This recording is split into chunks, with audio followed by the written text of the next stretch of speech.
inilah presiden terburuk di Indonesia. Gaji DPR tembus 3 juta per hari atau 100 juta sebulan bersih. Itu belum sama tunjangannya, belum sama fasilitas-fasilitas mewahnya, belum lagi kalau mereka korupsi. Sedangkan guru dan dosen kemarin lu bilang beban negara, padahal mereka memberikan pendidikan pada rakyat, gak minta fasilitas mewah, gak minta rapat di hotel, gajinya juga gak layak. Sekarang pertanyaannya, siapa yang beban? PA.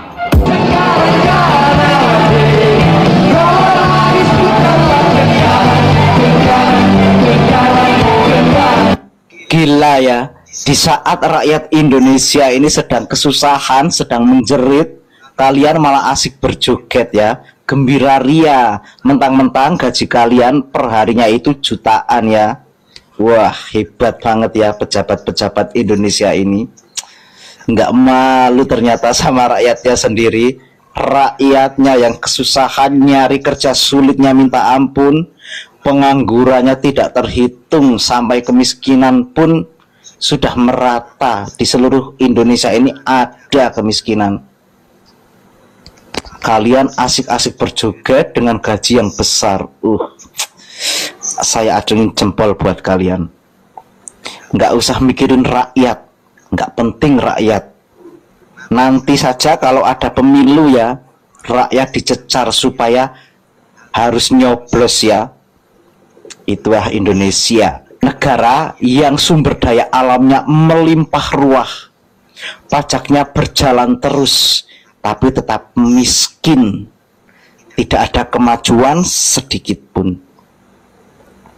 Kasus korupsi di Indonesia yang terlalu tinggi, apapun dikorupsi, bahkan minyak dioplos, pertamak dioplos.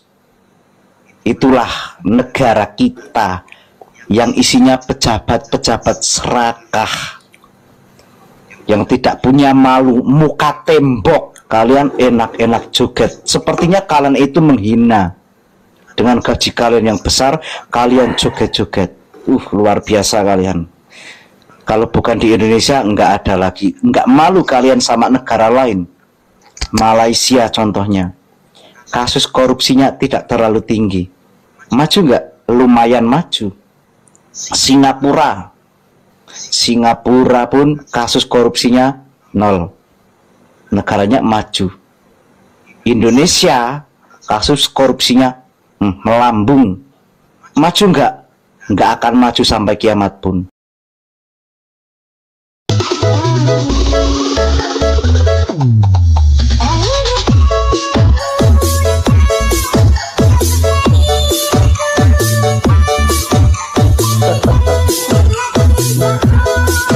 Hancur lebur. Gaji DPR tembus 100 juta per bulan, 3 juta per hari. Awali hari kalian dengan berita fantastis, gaji anggota DPR RI naik menjadi 3 juta per hari. Mantap. Kita mah yang rakyat-rakyat kecil mah nggak apa-apa, nggak usah gaji segitu sehari. Banyak banget yang 50.000 sehari aja tuh kayak happy-nya setengah hidup. Itu pun udah kerjanya setengah hidup tuh, kerja sampai cari botol-botol bekas lah, pokoknya kerja kasar lah, jadi kuli segala macam, gajinya palingnya 50.000 lah sehari. Terus yang duduk di kursi empuk, di ruang ber-AC, yang kerjaannya cuma bikin undang-undang baru, yang nyusahin rakyat, yang bikin rakyat tercekik, yang bikin rakyat pusing, 7 keliling, dipajakin sana dan sini. Gajinya 1 hari 3 juta cuy. Padahal bang, kerjanya apa juga kita kagak tahu cuy. Pokoknya fasilitas mewah. Kalau nginep di hotel harus yang mewah, bintang 5. Terus mobil ganti baru terus. Terus habis itu gajinya dinaikin. Udah gitu rekeningnya kagak dipantau tuh. Apalagi kalau ada transaksi-transaksi yang nggak wajar gitu. Ya pokoknya terserah pemerintahan dan para pejabat deh. Rakyat susah mah nggak apa-apa. Yang penting mereka tetap makan enak, hidup enak.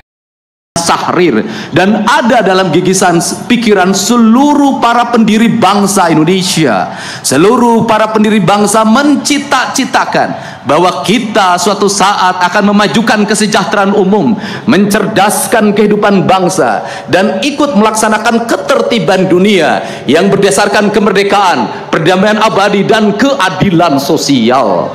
Bahwa kita akan menjadi bangsa yang berdiri di terdepan dalam sejarah kebangsaan kita, dalam percaturan dunia, manakala kita sudah mampu memerdekakan rakyat kita, memajukan rakyat kita, mencerdaskan kehidupan rakyat kita, memajukan kesejahteraan umum kita, maka pondasi yang harus dibangun oleh seluruh stakeholder jajaran pemerintahan yang tertata di Provinsi Jawa Barat sampai tingkat desa, RT dan RW, mengembalikan kembali pesan sejarah kita bahwa bangsa kita harus memiliki hak atas kepemilikan tanah, bahwa bangsa kita harus mendapatkan air yang bersih, bahwa bangsa kita harus menikmati udara yang bersih, bahwa bangsa kita harus bisa menikmati dalam matahari dalam setiap waktu. Karena itulah spirit berdirinya sebuah bangsa, dan itulah prasyarat kedaulatan sebuah bangsa. Relung keadilan itu harus dibangun dalam sistematika berpikir strategik yang dinamakan pembangunan. Maka pembangunan harus diarahkan secara paripurna untuk sebesar-besarnya kepentingan rakyat. Saya tekankan sekali lagi bahwa pembangunan harus diarahkan secara paripurna untuk sebesar-besarnya kepentingan rakyat. Maka kepentingan rakyat yang mendasar adalah kepentingan rakyat untuk mendapat pendidikan yang memadai, dari pendidikan SD sampai perguruan tinggi, tanpa membedakan si kaya dan si miskin. Maka pendidikan melahirkan kesetaraan. Pendidikan bukan melahirkan eksklusivisme, tetapi pendidikan memberikan kesetaraan. Yang kaya, yang miskin, penyandang disabilitas, semuanya setara di mata negara, semuanya setara dalam pendidikan. Mereka memiliki hak untuk mendapatkan pendidikan yang layak dari negara. Maka pembangunan pendidikan, dari mulai pendidikan dasar, pendidikan menengah, pendidikan tinggi, adalah sebuah keharusan negara. Maka pemerintah Provinsi Jawa Barat berkomitmen untuk mengembalikan kembali anggaran untuk kepentingan pendidikan rakyat, baik kepentingan pendidikan formal maupun pendidikan informal. Tetapi pendidikan juga jangan hanya dipahami oleh bangunan sekolah. Pendidikan jangan hanya dipahami oleh jumlah guru. Pendidikan harus dipahami dalam pembentukan karakter manusia yang disebut dengan manusia Indonesia seutuhnya.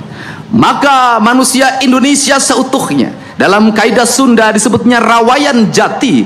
Dalam atmosfer pendidikan dasar kita yang diajarkan oleh leluhur kita, manusia pendidikan adalah manusia yang kaluhur sirungan kahandap akaran.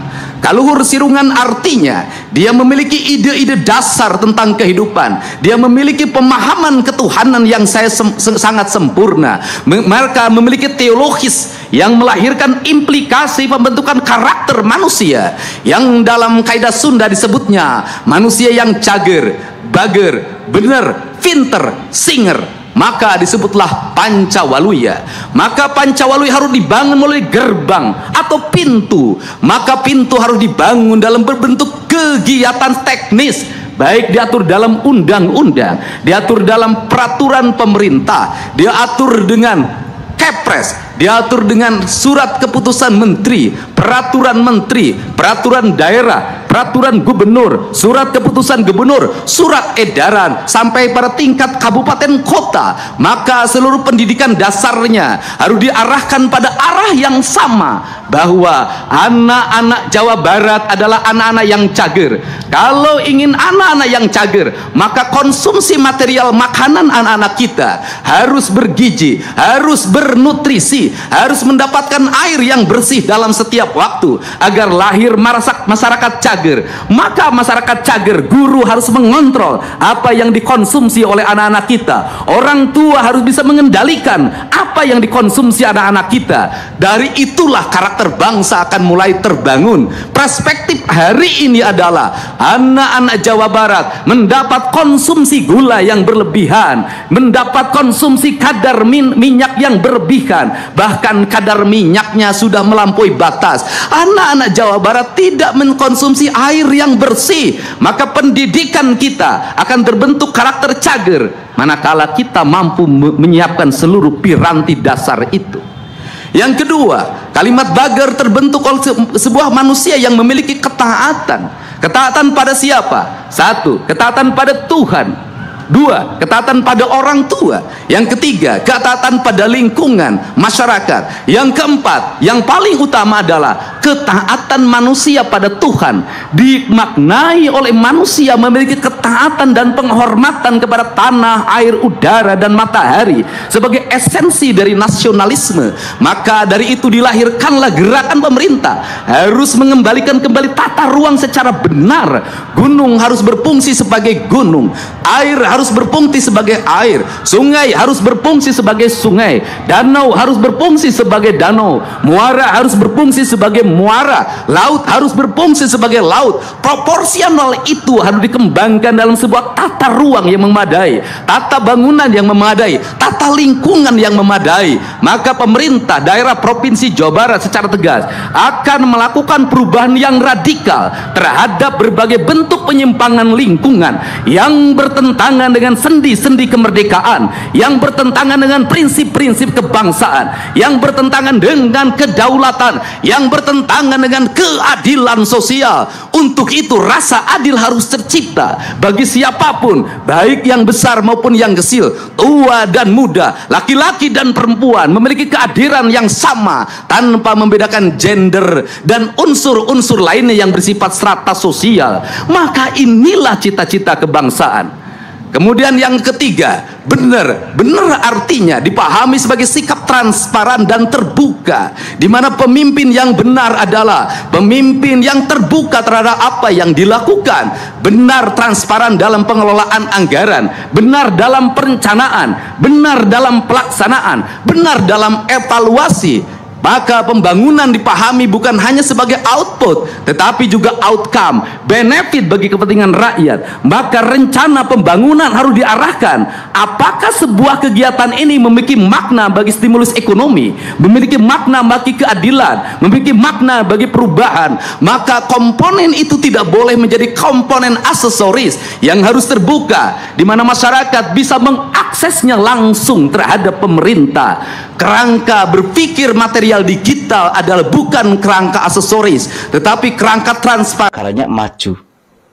Indonesia kasus korupsinya melambung. Maju nggak? Nggak akan maju sampai kiamat pun.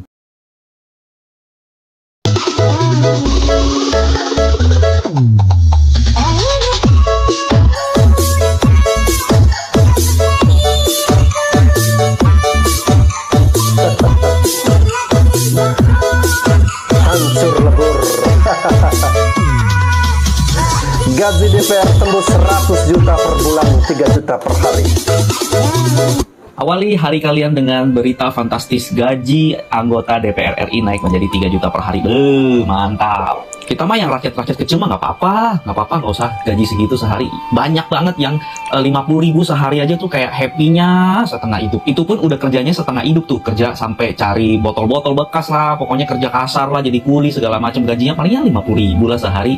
Terus yang duduk di kursi empuk di ruang ber-AC, yang kerjaannya cuma bikin undang-undang baru, yang nyusahin rakyat, yang bikin rakyat tercekik, yang bikin rakyat pusing, tujuh keliling, dipajakin sana dan sini. Gajinya satu hari 3 juta cuy. Padahal bang, kerjanya apa juga kita kagak tahu cuy. Pokoknya fasilitas mewah. Kalau nginep di hotel harus yang mewah, bintang 5. Terus mobil ganti baru terus. Terus habis itu gajinya dinaikin. Udah gitu rekeningnya kagak dipantau tuh. Apalagi kalau ada transaksi-transaksi yang nggak wajar gitu. Ya pokoknya terserah pemerintahan dan para pejabat deh. Rakyat susah mah nggak apa-apa. Yang penting mereka tetap makan enak, hidup enak. Assalamualaikum warahmatullahi wabarakatuh, teman-teman. Ya, video kali ini kita membahas tentang gaji DPRD.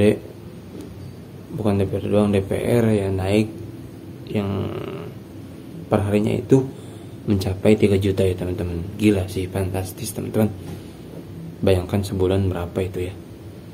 Cuman diam, netizen sampai marah ya. Enak gajinya di AC, diam ya. Gaji 3 juta per hari.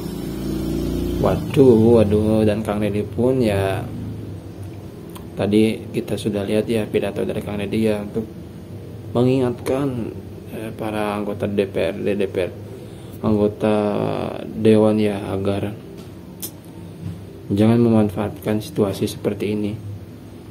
Kasihan rakyat ya yang sedang kesusahan.